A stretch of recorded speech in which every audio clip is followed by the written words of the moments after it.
This podcast contains explicit and politically incorrect content.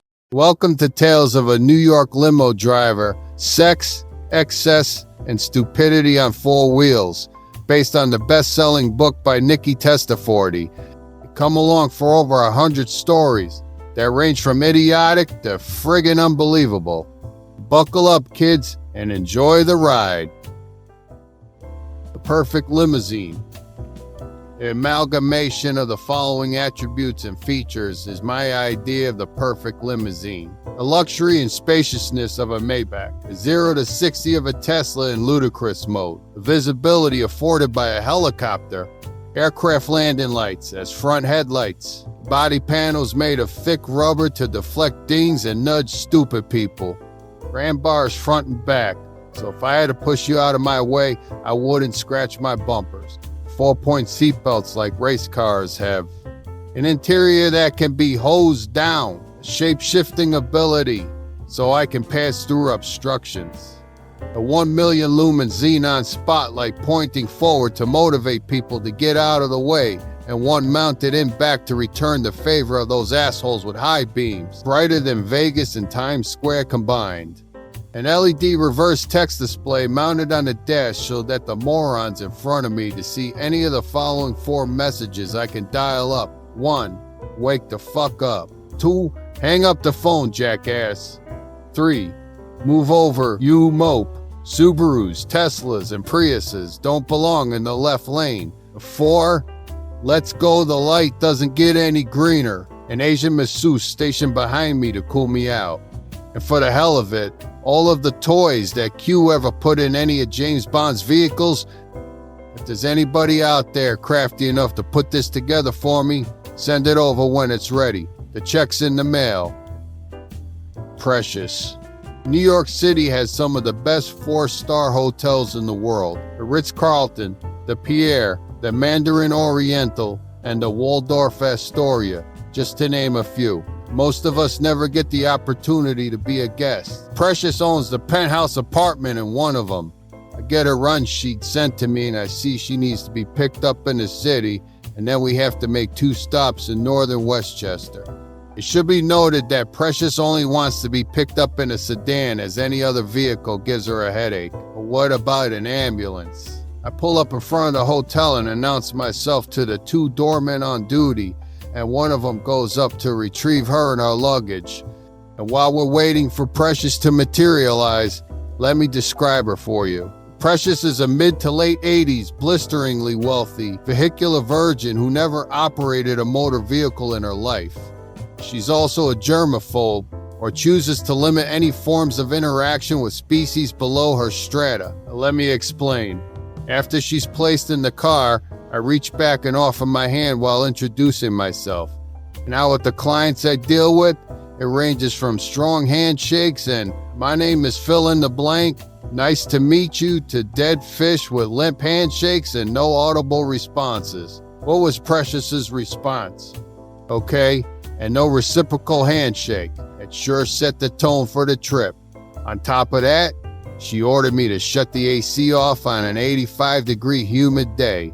Not only was it on to cool the interior, it was also on to keep the wretched smell of old people from wafting up to the front seat.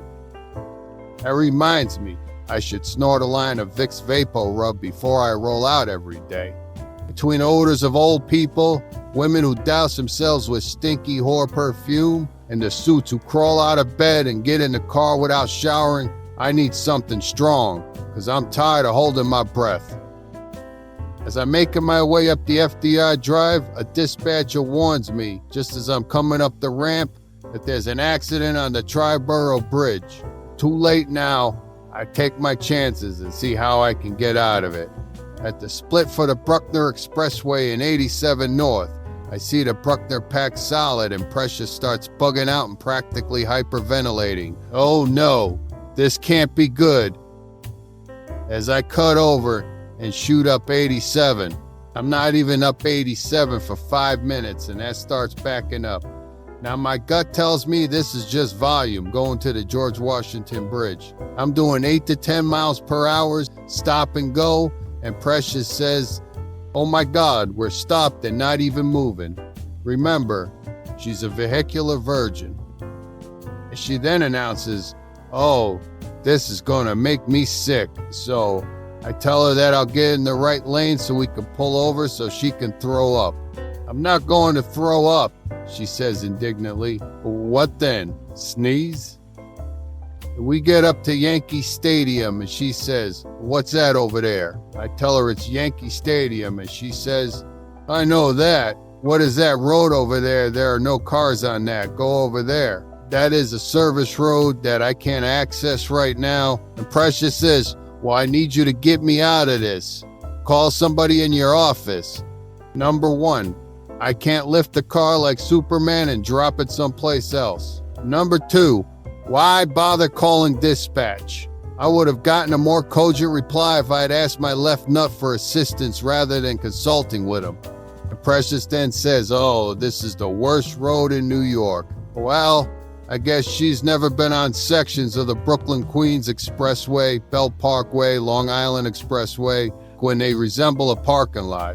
You must understand, she said, I have people waiting for me. A doctor is waiting for me. He'll leave if I'm 1 minute late. A mother and young child are waiting for me. Oh, this is truly dreadful. Shut the fuck up, bitch, and lose the drama already.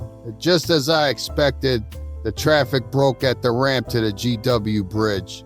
So, to compensate for lost time, I picked it up by doing 60 to 65 miles per hour in the left lane when Precious said, young man, I wouldn't want you to get a ticket. Matter of fact, I would prefer if you did the speed limit. Now, just so you guys know, I drive the road, not the limit. So this is excruciating for me. I pull into the middle lane doing 55 and it feels like the car is going so slow it's going to stall any minute. As we're ripping along at a brisk 55, Precious says, what's that noise? Is that your tires? The car is going from asphalt to concrete and back to asphalt, so the sound changes according to the road surface. I explained this acoustical phenomenon to our vehicular virgin, Miss Precious, and not a peep was uttered from the back seat. Guess I shut that one down. We finally make it to the exit for the first stop in Westchester, and they're doing work to both the exit ramp and secondary roadway. Precious says, oh my, even the country's all ripped up. The country, I guess that anything north of 96th Street is considered country to her.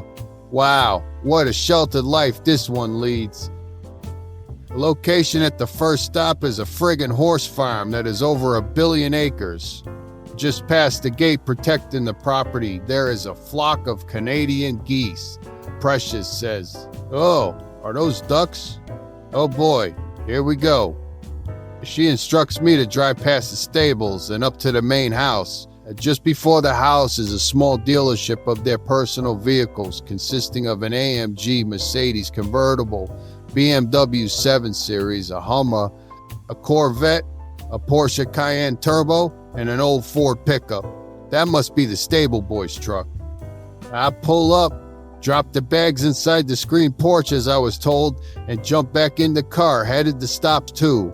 I got up to the address she provided and double parked to let her out. And she says, oh no, young man, you have to help me upstairs. Park the car here and help me up. I informed Precious that if I leave it here, I'll get a ticket and then get towed away. Oh well, she says, we can't have that happening. No shit. A spot finally opens up. I park the car and take Precious up to her doctor's office. She hands me a crumpled $10 bill, doesn't make any eye contact with me, sticks her nose up in the air and says, here you go, I've got it from here. I make an about face, headed towards the elevator when some guy stops me and says, wow, you don't look too good. Was that your mother-in-law? I was hoping that the elevator doors would open up so I could dive in and end it all after being with that head case. As soon as I got back to the car, I called the office and had them exclude me as a driver on her account. Now, how these people get through life being so demanding yet live a clue-free daily existence truly astounds and eludes me. A cousin of Precious. At 5 p.m., a I'm called to pick up a woman at an address we'll call 123 Sesame Street. A street in this town in Nassau County, Long Island, is a long strip. I drive up and down looking for 123 Sesame Street, and I don't see it. So I called the road scholars in dispatch, and they said, it could be this, or it could be that. Go find it. Click. Okay, that was helpful.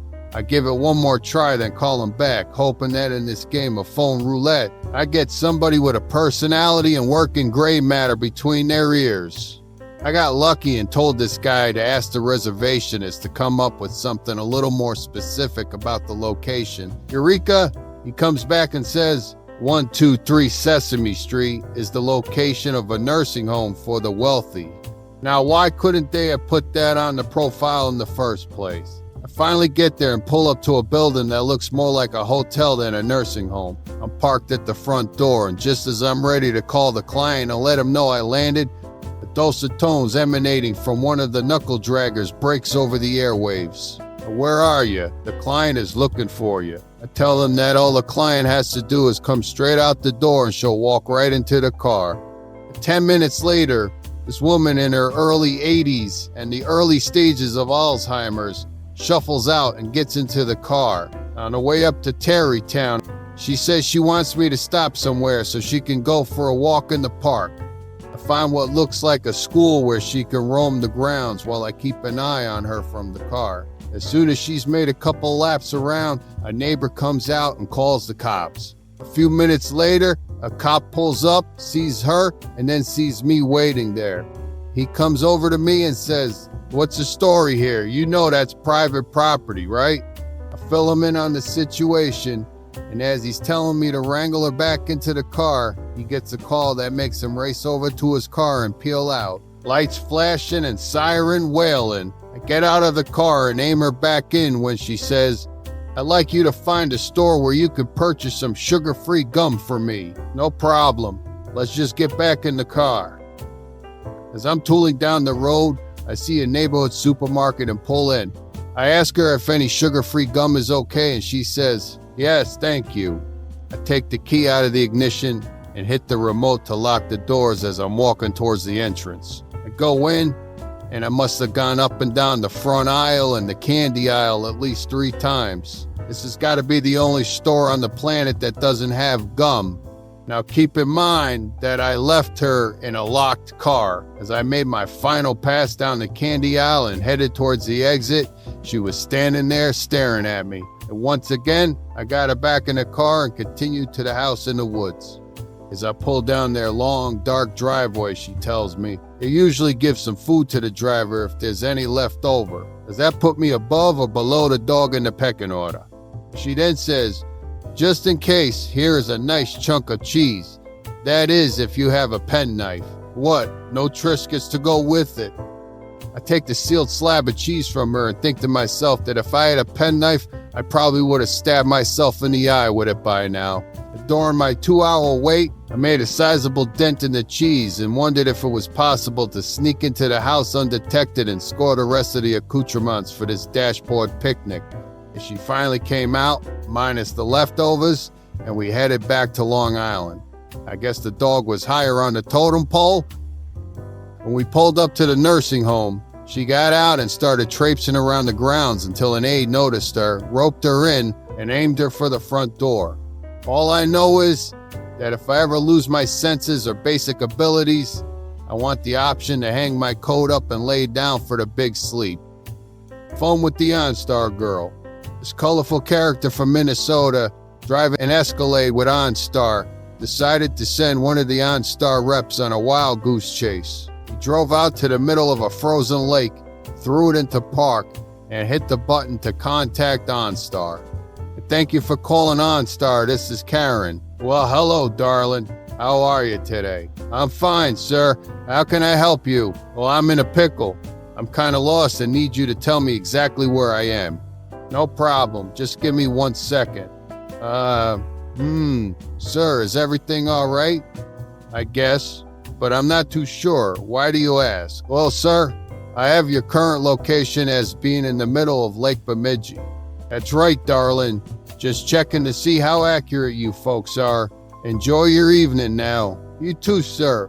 And thank you for using OnStar. The speed bumps. In some of the exclusive areas where my clients live, their streets are considered private roads. They sure as hell don't like interlopers speeding by their stately homes or past their ostentatious McMansion developments. So this one group of politically correct homeowners installed speed attenuators. That's what the sign said. Us regular folks, we calls them speed bumps. At another snooty enclave, they call them speed humps. Isn't that the next step after speed dating? Some of them build these berms so high and wide that you need a site survey and a building permit before you get started. Don't even think about bringing your lowrider Chevy Impala through there, Cholo. You'll end up leaving your muffler and drivetrain behind. The nicest trip, along with the mindless midday run to the airport and a trip from NYC to Connecticut, I'm slated to start with a 6:15 a.m. long-distance trip that turns out to be one of the nicest ever. As I'm waiting in the driveway, the front door opens, and a mid-40s female with special needs is being escorted to the car by her mother. Her destination is a communal village and work camp for people with a wide range of developmental disabilities, nestled 150 miles north of NYC in a bucolic town at the base of the Taconic Mountains. Although my client wasn't very verbal, her gestures and what she did say spoke volumes. Throughout the trip, she often squeezed my right shoulder with her left hand, something that would have unnerved most other people, but I took it as a sign of appreciation. Towards the end of the trip, the directions were a little dicey, but I was surprised and impressed that after I made the first of 3 wrong turns, she corrected me, as we neared her complex, she said more than once to me, "You come again?" As I helped her inside, 2 fellow residents came out to see who had arrived. One shook my hand and said, "Hi, how are ya?" And the other raised his arms and gave me a nice hug. Much better treatment than what I get from the so-called normal people I cater to. They could definitely learn a lot from this crew. As I left the camp and got on the secondary road leading out, I encountered heavy local traffic. A herd of 15 cows ranging from the big dog that horns to 2 little calves were winding their way at 5 miles per hour from one pasture up the road to another. At this point, I would have been happy throwing it in park, shutting the engine off, and staying up there a while to enjoy the relaxed pace.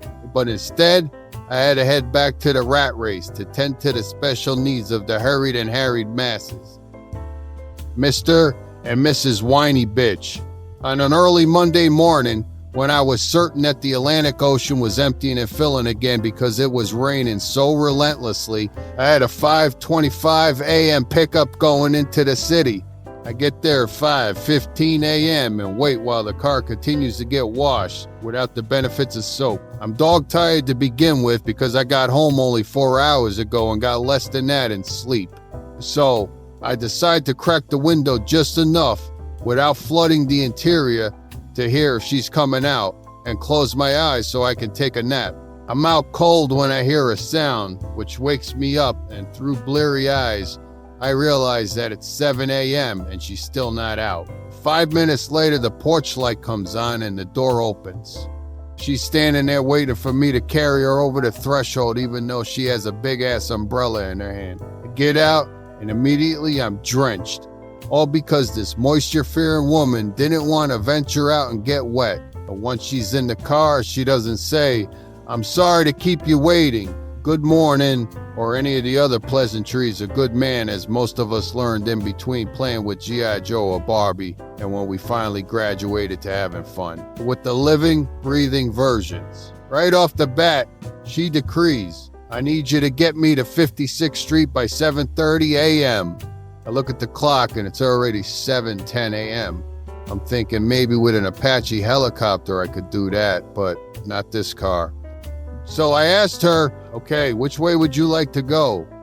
She doesn't take my advice for what I think will be the least painful route, so we go her way, and as I figured, we get stuck in flood-induced dead-stop traffic. She's huffing and puffing to the point that the windows start fogging up. I thought I'd pass the time by playing tic-tac-toe or hangman on the driver's side window when all of a sudden traffic started moving. Ah, curses. Spoiled again. We get through the flood and exit the FDR at 49th Street. She tells me to skip the first stop for a yoga appointment because she's so late and go on to the next stop at 46th and Madison, where I double park in front of the location. For the past half hour, she's been on the phone with her nanny, directing the poor girl to do everything for her kids, and this is still going on when I get out to open the door. I figure I'll help her with the bag she brought down, so as I'm reaching to bring the bags out, she pulls them from me and puts them back in. She eventually finishes the diatribe with the nanny, hangs up and gets out of the car without saying a peep. Have a nice day, bitch. 1 month later, I'm treated to the infinite pleasure of her and her husband's company. The run sheet says, multiple stops as directed. The husband asks me if I know where a certain location in Yonkers is. Know in the area. I tell him, it's down by the Hudson River, but I'm not sure exactly where. Let me check the map. No. He says I'll just call my assistant and have her email me the directions to my BlackBerry. Start heading that way. Fine. Nail it down before I get there. Now keep in mind how pissy the wife is. All the way down, they are viciously insulting each other. You made me late. No, I didn't. Yes, you did. You took too long in the bathroom getting ready. Fuck you, Sheldon. I should have gotten my own car, but I thought it would have been nice going in together. It would have, you bitch. Now don't ever make me late again. Her phone rings and she's all sweet and jovial with the person on the other end. She hangs up and says, that was Stacey who just got a look at that space on 46th and Lex. I thought I told you that was a bad idea. Don't tell me how to run my business. Worry about your own. But by the time they finished that round of verbal deathmatch, I found the location in Yonkers and Sheldon. The poster child of mental instability started to get out. His dearly beloved blurts out, Sheldon, how am I supposed to get out of here? Text me the directions. I raised my hand and said, relax, I've got it. Sheldon got out and slammed the door without a loving glance or kiss goodbye for his wife. As I pull away, she says, are you sure you know the way out of here and into the city? Yes, ma'am, I do. Oh, I don't know. You sure made a lot of turns to get here. How the hell did she know? She was too busy tongue jousting with Sheldon. I finally got her into the city, and as we pulled up to her office, she said, wow, you are a good driver. Give me your card so I can request you next time. Now, if I heard something like that from a nicer client, without all the emotional cargo that these two dragged behind them, that would be great. My head was reeling because as soon as she got out of the car, I was going to call in and beg them not to assign me to this psychotic couple ever again. But one other thing about this piece of work, every time I've had her, she asks if I have a pen. I'm a nice guy, so I lend her one. Each and every fucking time she attempts to steal it until I calmly remind her, excuse me, can I have my pen back? And next time I'll find one that leaks all over her suit, and then maybe she won't ask anymore. Why is it that the rich people and I surely don't mean rich in taste, class, and warmth, always want to borrow shit and never return it? Go buy your own shit, you cheap ass fucking bastards. How'd you like those stories? If you did, please comment, subscribe, and spread the word. I'd really appreciate it. Until next time, take care and have a good one. This podcast is a production of Testa 40 Studios, and no content may be repurposed without express written consent.